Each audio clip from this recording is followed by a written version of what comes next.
Tafrina.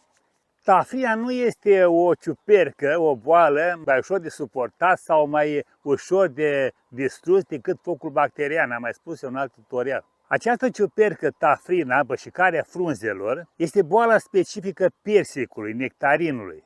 Practic este o boală care vine odată cu persicul din toate timpurile. Ea nu este eradicată, nu poate fi distrusă în totalitate să dispară. O ținem în șah. Dar vedeți că ea apare în mai multe secvențe, să spunem așa, în funcție de an, în funcție de mai multe situații, nu numai de an. Ea depinde, prezența ei și gradul de infestare și puterea ei de a distruge frunzele și a intra în pom este dată de mai mulți factori. În primul rând, pleacă de la soi.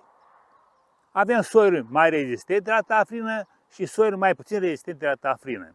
Și aici o să vă arăt eu două exemple. Am un persic în apropiere, o să mergem imediat, din soiul superbă de toamnă, care este mai puțin sensibil. Deci rezistă la această ciupercă, trebuie ajutat cu tratamentele normale. Dacă fac tratamente normale, toamnă, iarnă, primăvară, la dezmogurit, cum am recomandat eu așa, practic nu avem probleme cu el. Dar avem situația asta de aici, din spatele meu, care este un nectarin. Cu toate tratamentele, el are ciuperca lui proprie și a făcut el să aibă el acolo. El nu renunță la această ciupercă, nu poate să renunțe, parcă zici că lucrează în simbioză cu ea. Când avem și o primăvară capricioasă, adică rece și multă umiditate, și această primăvară intră și în vară în continuare, iată suntem acum pe 17 mai, tratamente s-au făcut, nu chiar toate așa cum le spun eu, dar s-au făcut cele principale. În această perioadă, acum nu depășește temperatura aerului de 20 de grade. Umiditate, înnorat, mai plouă, dă rouă, sunt condiții optime pentru perpetuarea acestei ciuperci, de a se mulți în valuri. Haideți să vă arăt cum arată nectarinul, cum arată superba de toamnă. Deci aici avem un nectarin, da? Am spus, care, vedeți, a fost tratat, a pornit vârful ăstarilor în continuare, am vorbit noi în alte tutorial că important este ca vârful ăstarilor să meargă în continuare. Deci, dacă nu avem vârful sănătos, practic ramura moare și moare tot pomul. Nu avem frunză pe pom, pomul nu poate să producă fotosinteză și moare rădăcina. Deci trebuie să facem în așa fel încât să avem vârful sănătos. Uitați, până și aici avem vârful pornit, uitați cât de mic este el aici, stai să-l scot în evidență, cât de mic este, dar el este pornit sănătos. Dar atacul este foarte puternic. Practic, în situația asta, vedeți, nici fructe nu avem. Fructe nu sunt din cauza gerului care a fost în mai multe etape și brume puternice. Asta a afectat producția, să spunem așa, mugurii și inclusiv florile, mai ales florile au fost distruse, dar și fructele. A venit gerul cât mai aproape de noi acum, până în 10 mai a fost geruri destul de urâte. Haideți să mergem acum la superba de toamnă. Iată, aici suntem la o superbă de toamnă, un pom care are mai mult de 15-16 ani, nu știu exact.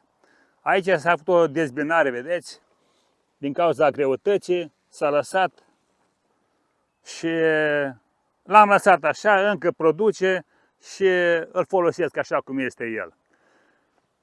El a avut creșteri frumoase anul trecut, uitați, și ramuri anuale, foarte frumoase. Avem și ceva fructe pe el, a fost mai rezistent la blume, vedeți aici, câteva fructe, de-abia acum să iesă din floare, la noi e mai târziu timpul aici ca în alte zone ale țării.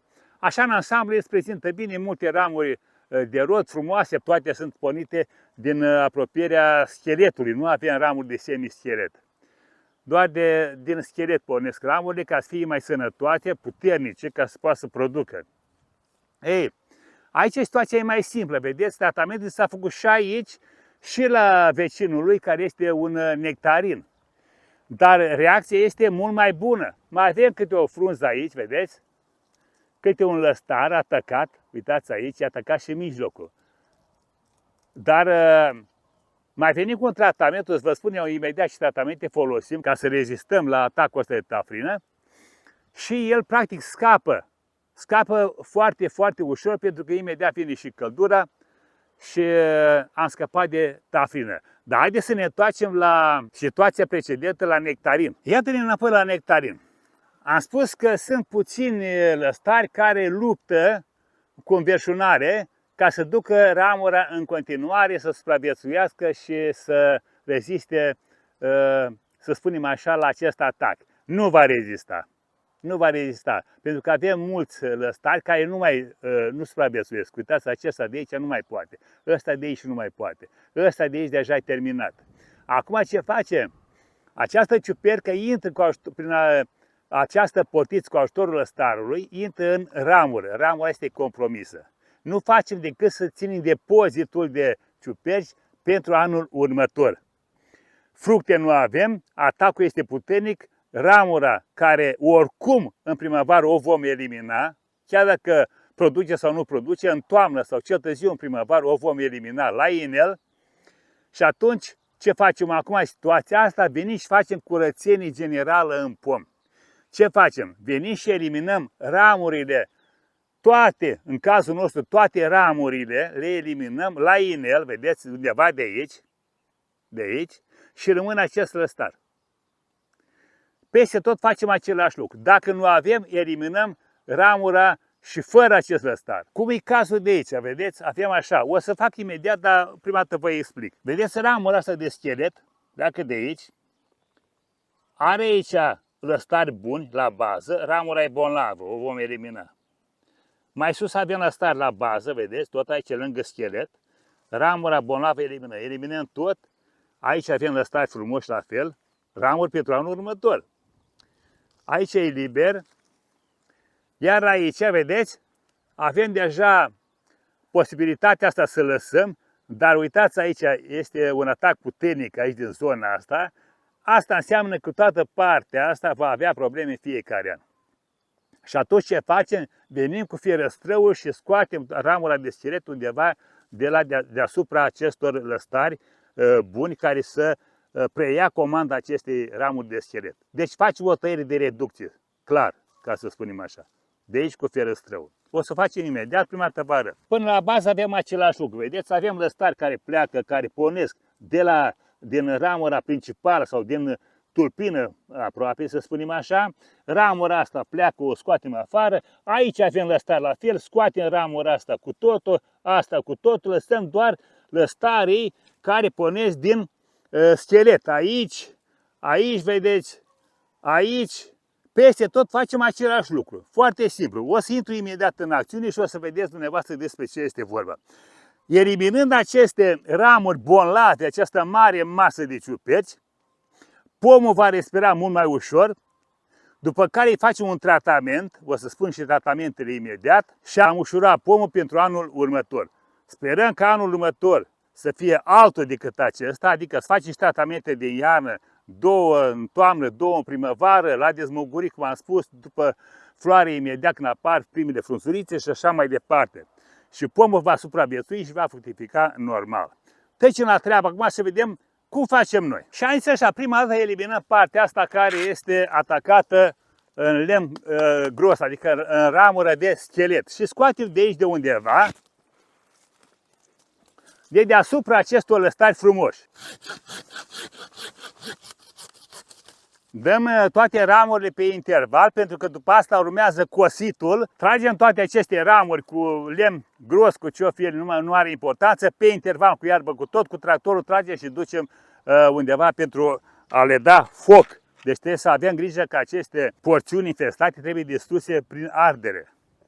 Și acum venim mai departe să facem niște eliminări de ramuri. Da? Ne uităm bine să vedem ce putem să eliminăm. Unde avem lăstari. Nu are lăstar la inel. Are lăstar aici sănătos, îi rupem frunzele bolnave, da? Și scoatem ramura la inel. Eliminăm ramura completă, da? La inel și lăsăm doar lăstari care au plecat nu din ea, ci din lemnul mai bătrân. Eliminăm frunzele.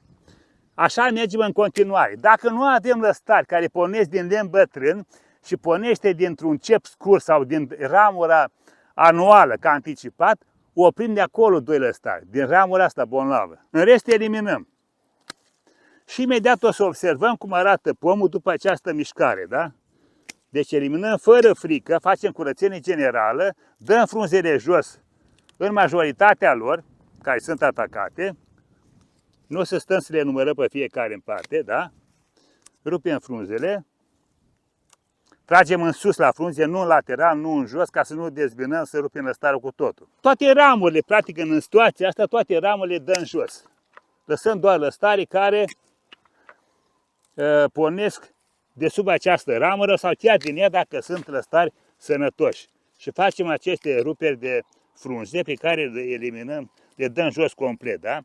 Aici, tocmai jos aici, avem lăstari foarte frumoși, eliminăm ramura, facem curățenii de aici, mergem în sus, eliminăm complet, lăsăm doi lăstari foarte frumoși aici, ia să vă arăt, lăsăm acești doi lăstari, vedeți, foarte frumoși aici, venim aici la fel, ați văzut, am tăiat, am lăsat aici 1, 2, 3 lăstari, care vor fi ramuri lungi pentru la anul și avem în continuare aici lăstari pe care îi vom lăsa, mergem în sus până unde avem noi lăstari frumoși. Și aici avem lăstari frumoși și păstrăm și pe aceștia, mergem și în continuare să vedem ce mai avem, uitați aici și până în vârf. La inel, vedeți că nu mai are ce lăsa, nu avem niciun lăstar sănătos aici, totul e bun la. La inel, de ce eliminăm noi acum, mai spun o dată, am putea să lăsăm toate ramurile astea, să le tratăm, să-și revină anumiți lăstari care au posibilitatea asta, dar oricum neavând producție, lăsăm acești lăstari, aceste ramuri anuale, lăsăm practic pentru a sufoca pomul, pentru a-l chinui. Ele nu mai pot produce prin fotosinteză acele substanțe nutritive pentru rădăcină. Rădăcina are nevoie de substanțe hrănitoare, fără de care rădăcina moare. Deci eliminăm, cum am zis, la inel, tot lăsăm doar lăstarii care pornesc mai de jos. O să vin cu camera încă o dată aici. Vedeți, aici avem lăstari ăștia bune, aici 1, 2, 3. Elimin ramura asta bonlavă la inel și rămân acești 3 lăstari. Așa facem în continuare. O să dureze un pic explicația pentru că nu am cameramanul cu mine și trebuie să o fac singur. Aici nu avem un lăstar care să pornească din lemn bătrân și lăsăm un cep scurt cu 2 lăstari frumoși de la ramura pe care am dat-o jos. Aici ce avem? Avem lăstari buni, ramura bonlavă, eliminăm ramura complet, rămân lăstare pentru anul următor. Așa arată el. Mai rupem frunzulițe care au rămas, ne mutăm pe partea opusă, deci practic acum ce fac eu este ce am spus mai înainte, elimin toate ramurile, nu las nimic. Nu avem nicio ramură sănătoasă. Eliminăm și lăsăm doar lăstarii care pornesc din lemnul bătrân sau, dacă nu avem situația asta, din ramura care o eliminăm, dar care la bază ceva sănătos, are un lăstar 2 sănătoși. Aici avem o ramură foarte frumoasă, dar bonlavă, vedeți ce frumoasă a fost. Eliminăm și lăsăm acești 2 lăstari tineri, sănătoși. Aici la fel avem 2 lăstari care și pe ei a apucat criza. Eliminăm și aici. Toate ramurile, am spus, nu le mai ținem pentru la anul, pentru că oricum nu produc anul ăsta. Dacă aveau fructe, să spunem așa, luam la cercetat fiecare lăstar în parte, fiecare ramură în parte și căutam să menținem lăstarii care pot fi folosiți. Da, mergem mai departe, eliminăm ramurile anuale. Toate dăm cu mâna jos să vedem ce găsim aici sănătos. Dacă găsim din acești lăstari unul mai gros și cu frunze gofrate, asta înseamnă că lăstarul este infestat puternic. Și îl dăm jos cu mâna, da? Deci e mai gros decât ceilalți lăstari, frunzele gofrate. Ia să vă arăt mai de aproape. Vedeți aici?